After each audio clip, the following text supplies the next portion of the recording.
Test 6. You will hear a number of different recordings, and you will have to answer questions on what you hear.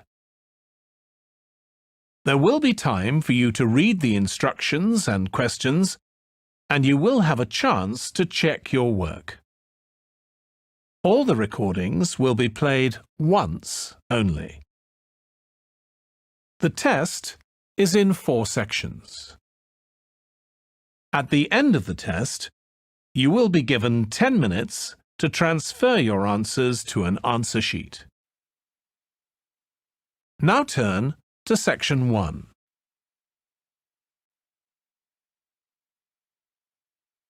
Section 1. First, you have some time to look at questions 1 to 5.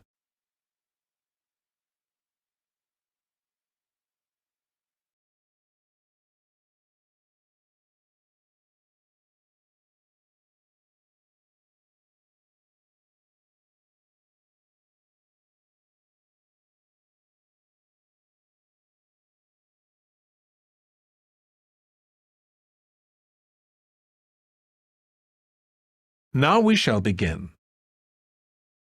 You should answer the questions as you listen, because you will not hear the recording a second time. Listen carefully and answer questions 1 to 5. Good morning, everyone, and welcome to the annual Ski and Snowboard exhibition held from April the 8th to 17th. I am Mary Granger, coordinator of the event this year. The 10-day event features many highlights. As a snow sports lover, I know you are looking forward to a great time here. Now, I'd like to offer you some practical information about the whole event and what to expect from it. This might be the first time coming here for some of you, so for those who are still wondering about the right accommodation, I recommend Sky Hotel. It has its own health and sports clubs, just like most of the hotels here, but I love it because of its incredibly cosy beds, which guarantees good rest after an exhausting day of exploration. If you haven't brought your own equipment, like poles, boots and skis, they are available for purchase or rent at Ski Set or Snow Rental. The exhibition this year provides a colourful look into the history of skiing, and an inspiring peek into the future prospects of the sport. Apart from the fascinating photo exhibitions and the most up-to-date skiing gear like always, this year we have added 4 computers which can imitate the process of skiing, ensuring the same physical activity and sensations that appear during the skiing process on downhill slopes. But I have to warn you that it might be quite time-consuming to line up for the free trial experience. Many have posed the question as to how to enter the skiing and snowboarding competition. Well, rather than filling out the back of the entrance ticket or bombarding the committee with emails, the most effective method is by checking out the exhibition newsletter delivered every month for availability. At the most beloved local event, the exhibition has also drawn attention from the press. Last year, massive media coverage was on the worrisome amount of snowfalls. In order to avoid the same predicament, several artificial skiing slopes have been built. With more participants this year, we have lowered the entrance fee, which has been widely reported to local newspapers. A bonus for our participants is the ski programme. It offers a wide variety of lessons and sessions with qualified instructors, ensuring that all ages and abilities are catered to, from the first-timers to seasoned amateurs. I strongly advise you to sign up for the programme, as it is offering an unprecedented 30% discount. That's mainly because we are cooperating with the programme organiser, who promises affordable prices only for the participants of the festival this year. Before you hear the rest of the conversation, you have some time to look at questions 6 to 10.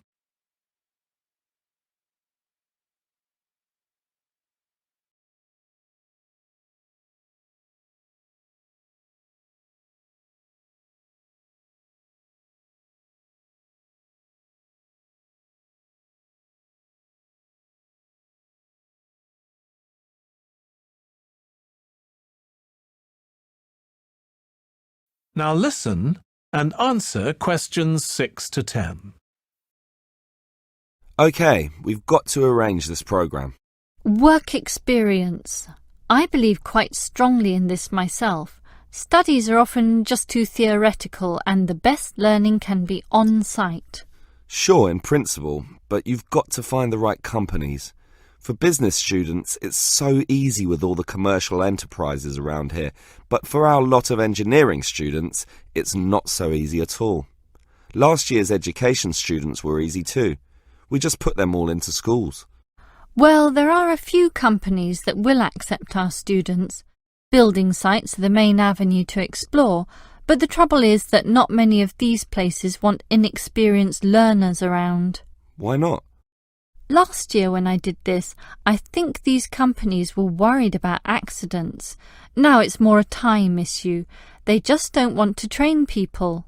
But these people work for free. But training takes time, and in the economic recession, few companies want their personnel diverted for such purposes. But I did find some companies, enough for us at least, but they all insist on one thing. Minimum work time of 1 month, right?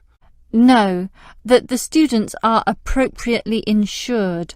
Remember, these are building sites and there are quite a few hazards there, and we're putting untrained students, not trained students, right amongst them. So these companies want financial coverage in case of accidents.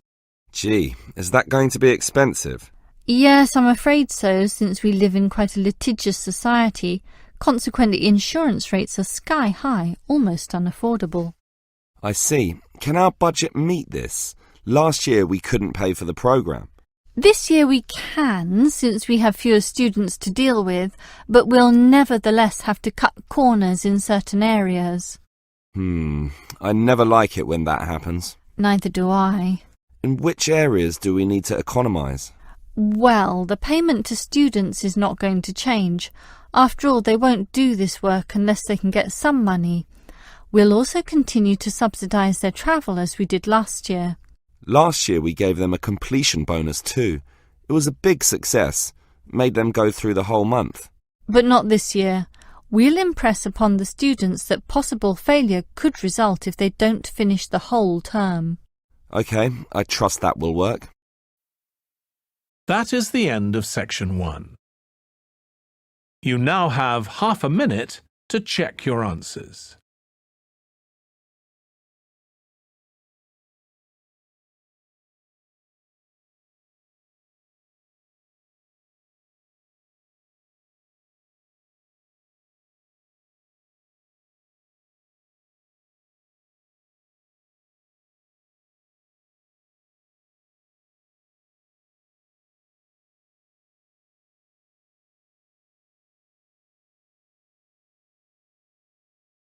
Now turn to section 2.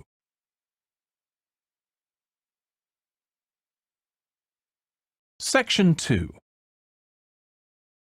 First, you have some time to look at questions 11 to 15.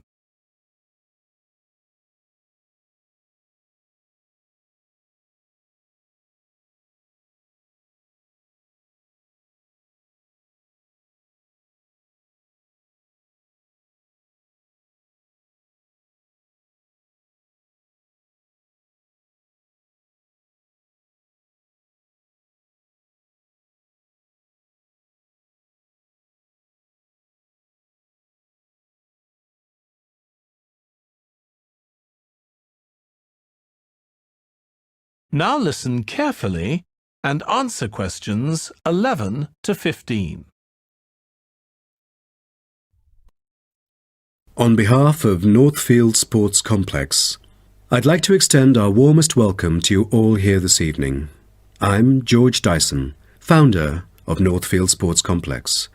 I am giving this speech today to celebrate a special occasion. We started the business exactly a decade ago, and today we have developed into a large firm with a sizable group of members.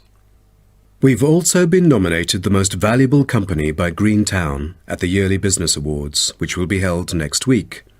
As experienced and qualified reporters, you are invited here to experience and witness this historical moment of Northfield Sports Complex together with us. Situated within the campus of Greentown University, Northfield Sports Complex is a modern, refreshing and fully equipped facility for sports of all kinds. As part of its commitment to the local community, Northfield Sports Complex is available not only to school children, but also to local residents.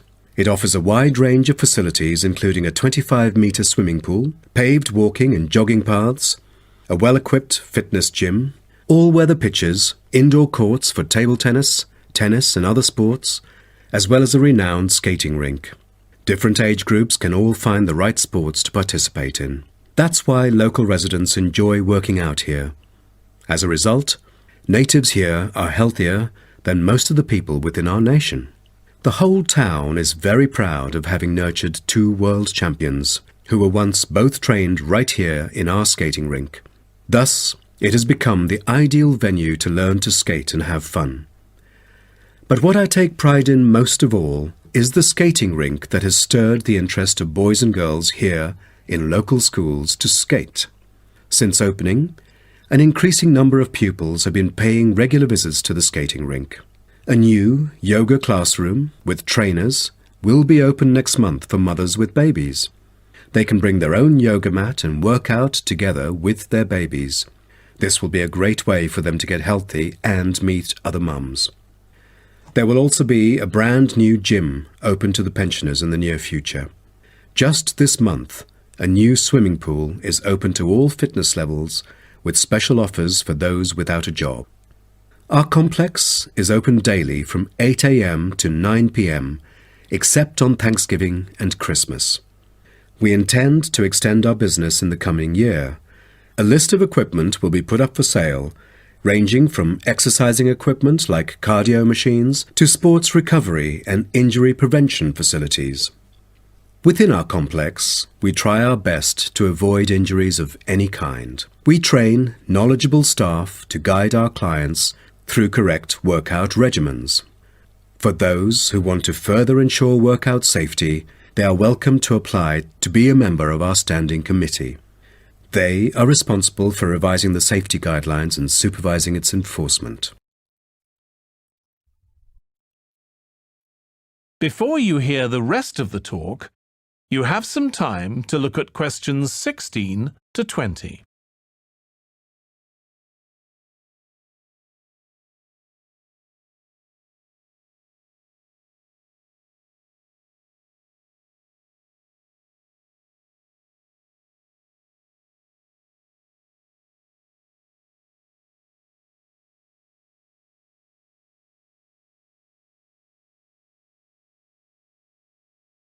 Now listen and answer questions 16 to 20.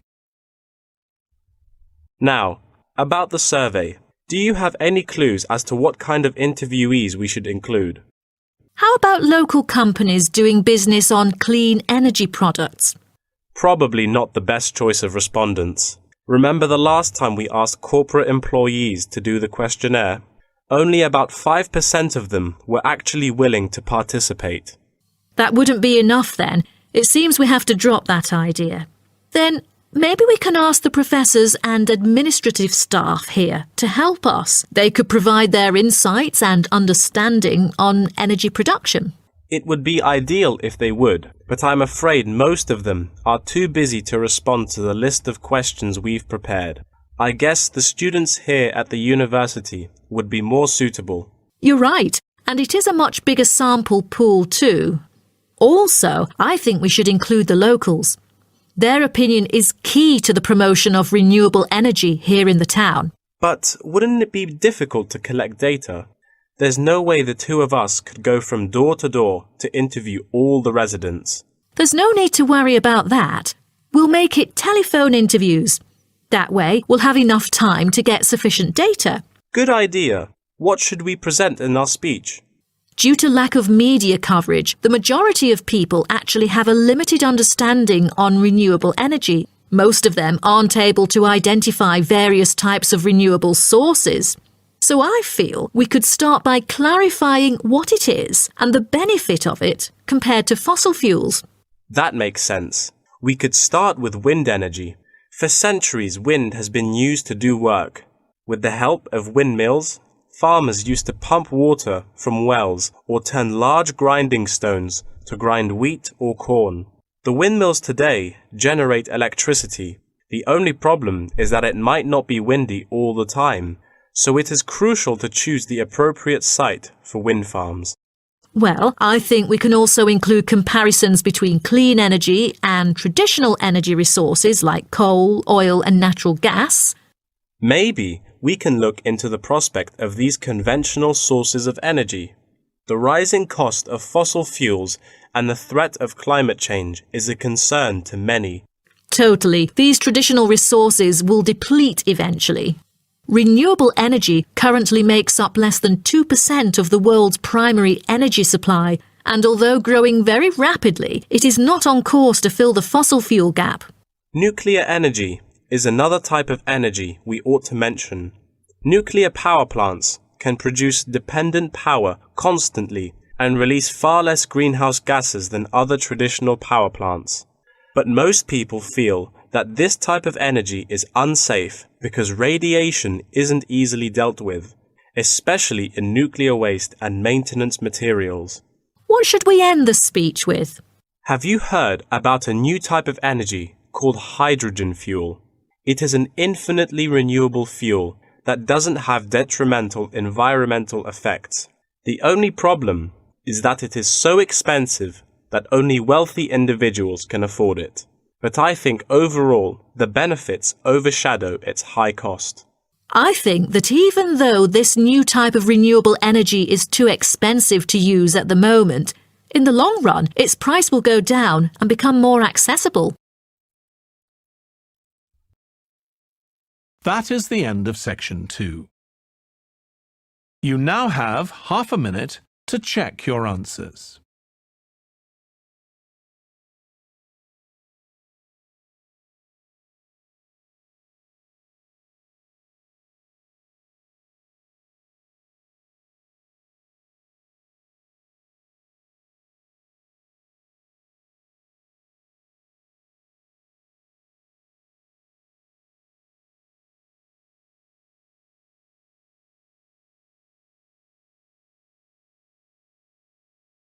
Now turn to section 3.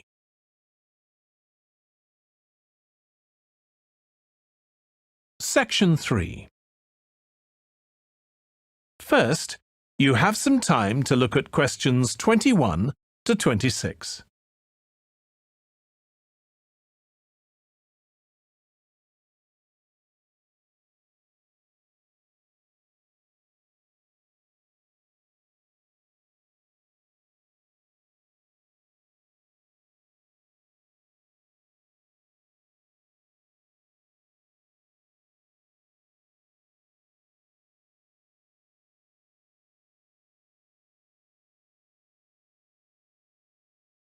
Now listen carefully and answer questions 21 to 26.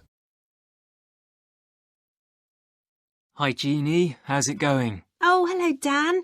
Pretty well, thanks. Have you managed to get the money for the course yet? Yes, that's all sorted out now, thanks. It took long enough though. It was practically a year ago that I applied to my local council for a grant, and it took them 6 months to turn me down. That's really slow. And I thought I was eligible for government funding, but it seems I was mistaken. So then I asked the boss of the company I used to work for if they would sponsor me, and much to my surprise, he said they'd make a contribution. But what about college grants and scholarships? There must be some you could apply for. Yes, there are, but they're all so small that I decided to leave them until I was desperate. Uh-huh. And in fact, I didn't need to apply. My parents had been saying that as I already had a job, I ought to support myself through college. But in the end, they took pity on me, so now I've just about got enough. That's good. So now I can put a bit of effort into meeting people. Haven't had time so far. Any suggestions? What about joining some college clubs? Oh, right. You joined several, didn't you? Yes, I'm in the drama club. It's our first performance next week, so we're rehearsing frantically, and I've got behind with my work. But it's worth it. I'm hoping to be in the spring production too. I've never liked acting. Are you doing anything else? I enjoyed singing when I was at school, so I joined a group when I came to college. I don't think the conductor stretches us enough though, so I'll give up after the next concert. And I also joined the debating society. It's fun, but with all the rehearsing I'm doing, something has to go, and I'm afraid that's the one. Do you do any sports? Yes, I'm in one of the hockey teams. I'm not very good, but I'd really miss it if I stopped. I decided to try tennis when I came to college, and I'm finding it pretty tough going. I'm simply not fit enough. Nor me. I think I'll give that a miss. I'm hoping it'll help me to build up my stamina, but it'll probably be a long haul. Good luck. Thanks. How are you finding the course? I wish we had more seminars. What? I'd have thought we had more than enough already.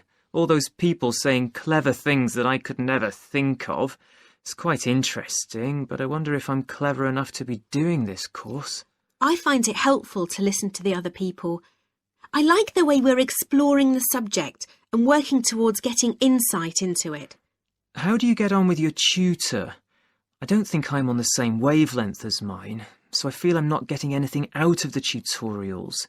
It would be more productive to read a book instead. Oh, mine's very demanding.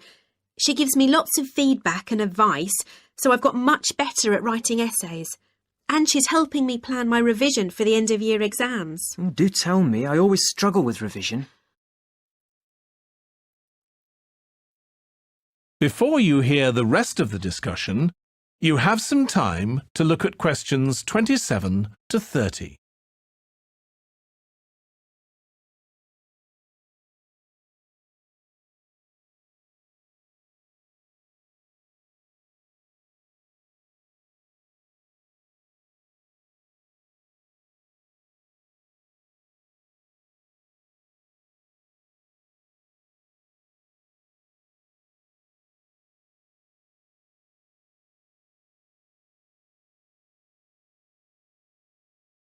Now listen and answer questions 27 to 30. Now, a word about the development of curling clubs. Curling is thought to have been invented in medieval Scotland, and outdoor curling was very popular in Scotland between the 16th and 19th centuries, as the climates provided good ice conditions every winter. Kilsyth Curling Club is renowned as the first club in the world, having been formally constituted in 1716, and widely influencing ice curling development. In Kilsyth today, both men's and ladies' sections are thriving, participating in all major competitions and having won championships in the British Open in the past. The mother club of curling, Grand Caledonian Curling Club, was instituted in 1838 for the purpose, not as such to attract people's interest, but to regulate the ancient Scottish game of curling by general laws. With these official rules, the young curlers could be trained in a more professional way. By 1842, the new national club had sought to obtain royal patronage, and it has ever since been known as the Royal Caledonian Curling Club. However, many sports, such as athletics and tennis, were frowned upon as being too recreational and not practical enough. So the Crown banned them by law during the 1300s, in the hope that men would instead practice the archery skills that were seen as vital to the country's defence. And the ban was lifted in the 17th century. So, do you know the reason for curling being kept during the 16th century? Is it because it was so popular, or because people from all ages like children could play it? The spirit of curling dictates that one never cheers mistakes, misses, or gaffes by one's opponent. And most importantly, all the team members should strictly follow the instructions of their captain, which is essential for men in battle. Curling was brought to Canada from Scotland, and some curling was played informally before 1800. Curlers often used iron curling stones made from melted materials such as cannonballs rather than granite until the early 1900s, because there were transport problems importing granite stones from Scotland. That is the end of section 3. You now have half a minute to check your answers.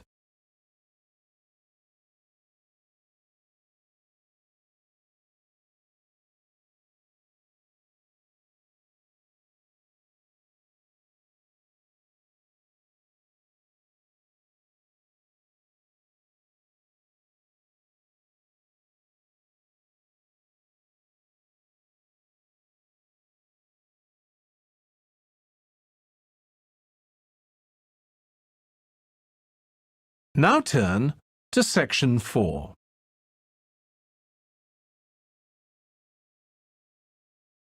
Section 4. First, you have some time to look at questions 31 to 40.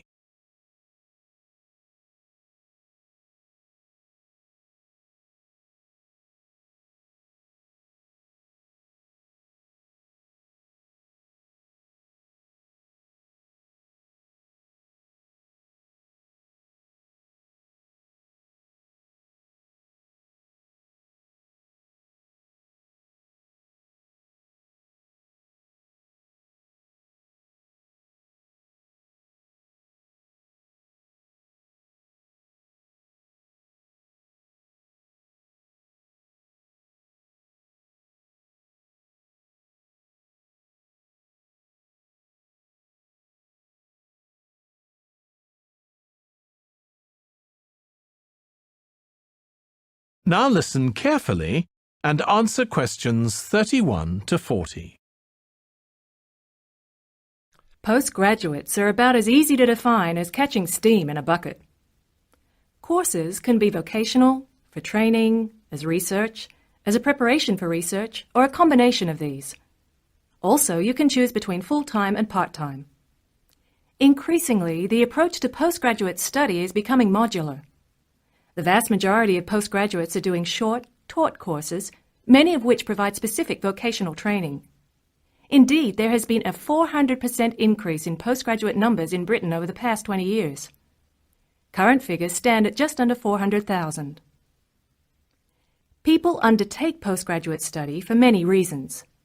These may be academic, intellectual challenge, development of knowledge, vocational, training for a specific career goal, or only vague, drifting into further study. It is essential that you determine the reasons you want to become a postgraduate. If you have clear goals and reasons for studying, this will enhance your learning experience and help you to remain focused and motivated throughout your course. Where you study should be based on much more than the course you want to do.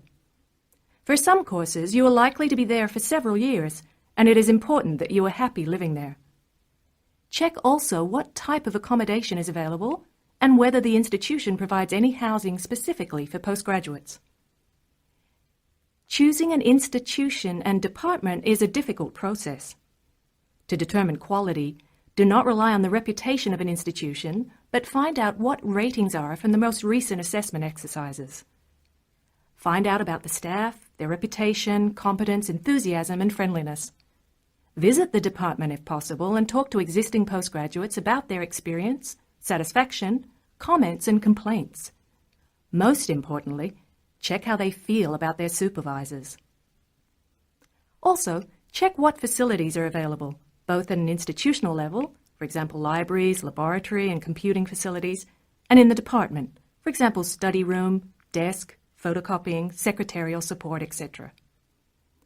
Everyone will have their own priorities here. I'm always anxious to check the computer support available and regard it as slightly more important than library access. Your working environment and the support available to you plays an essential part in making your work as a postgraduate a positive experience. Life as a postgraduate can be very different to your other experiences of education. Things that can distinguish your experience are the level of study, independence of working, intensity of the course, the demands on your time, and often the fact that you are older than the majority of the students. These factors can contribute to making you feel isolated. However, there are several ways you can make sure that this is either short-lived or does not happen at all. Many student unions have postgraduate societies that organize social events and may also provide representation for postgraduates to both the student union and the institution. Departments can also help to create a sense of identity and community, and often have discussion groups available. Don't be afraid to talk to staff about any difficulties you might be having. Of course, universities provide counselling services, but we have found that the best advice comes from talking to other postgraduates who may have faced similar difficulties.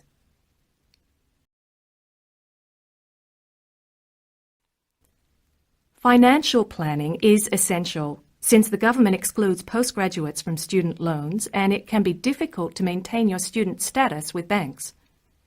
This has implications for free banking and overdraft facilities. Do not underestimate your living costs, including food, accommodation and travel, and be careful not to budget for everything except a social life. Funding a course is one of the most challenging things people face when considering postgraduate study. Most postgraduate students are self-financing. They pay, often very large, fees and receive no maintenance income to support their study. Make sure you know exactly what your costs will be. Institutions often hide extra fees like laboratory costs behind the headline fee rate advertised. Funding can come from various sources. Research councils, charities, trust funds, institutional scholarships, local education authorities, and professional bodies and organizations all offer various levels of funding. As I said before, the government excludes postgraduates from student loans, so it is essential you look to other sources. Career development loans are available from high street banks. The best advice on funding is to be proactive, persistent, and patient. The postgraduate community in Britain is multinational, has a wide range of experience of life and work, and an exciting mix of goals, both career and academic. Being a postgraduate student should be a productive and fulfilling thing to do, and you will become part of a diverse and motivated social group. That is the end of section 4. You now have half a minute to check your answers.